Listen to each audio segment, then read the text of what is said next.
நிறைய பேருக்கு வந்து ரொம்ப டிஃப்ரெண்டா இருக்கு. நான் இந்த அளவுக்கு பெர்ஃபார்ம் பண்ணுவேனா அப்படிங்கறதே தெரியல. அஃப்கோர்ஸ் எனக்குமே அது தெரியல. ஏன்னா இதுக்கு முன்னாடி நான் ஒர்க் பண்ணியிருக்கேன். ஆனா அப்பெல்லாம் வந்து இந்த அளவுக்கு இன்வால்வ்மெண்டோட நான் பண்ணதில்ல. ஏன்னா எனக்கு இந்த அளவுக்கு ஆக்டிங்கும் தெரியாது. அப்ப நான் கிளாஸஸ்லாம் அட்டென்ட் பண்ணல.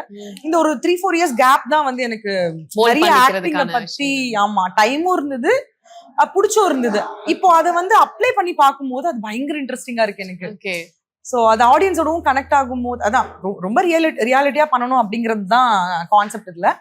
அப்போ அது ரொம்ப ரியாலிட்டியா வருது, ஆடியன்ஸ் கூட கனெக்ட் பண்ணிக்க முடியுது, ஆடியன்ஸ் கனெக்ட் பண்ணிக்கிறாங்கன்னா அப்போ இது இன்னும் ரொம்ப இன்ட்ரெஸ்டிங்கா இருக்கு. நைஸ்.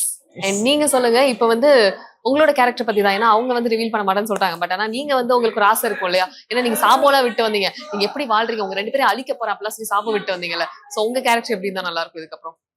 எனக்கு ஃபர்ஸ்ட் எங்க அக்காவை வெளில கூட்டிட்டு வந்தா நல்லா இருக்கும். தர்ஷன் வேணாம், அடுத்துதான் அக்காக்கு அடுத்துதான் தர்ஷன். ஃபர்ஸ்ட் வெளில கூட்டிட்டு வந்து நான் வெளில கூட்டிட்டு வந்தாலே எல்லாம் அவங்களே பார்த்துப்பாங்க. இவ்வளவு நம்புறியேமா, உனக்கு போய் கல்யாணம் பண்ணி வைக்காம போயிட்டேனே. அவங்க வந்து கல்யாணம் பண்ணி வைக்கலனா கூட ஒரு அக்காவா வந்து எனக்கு என்னெல்லாம் பண்ணணுமோ எல்லாமே பண்ணிருக்காங்க. அதனால என்னோட ஃபர்ஸ்ட் எனக்கு என்ன ஆசைன்னா இவங்களை எனக்கு வந்து வெளில கூட்டிட்டு வரணும்னு சொல்லிட்டுதான் என்னோட ஆசை. அது நடக்குதா இல்லையான்னு நம்ம பார்க்கலாம்.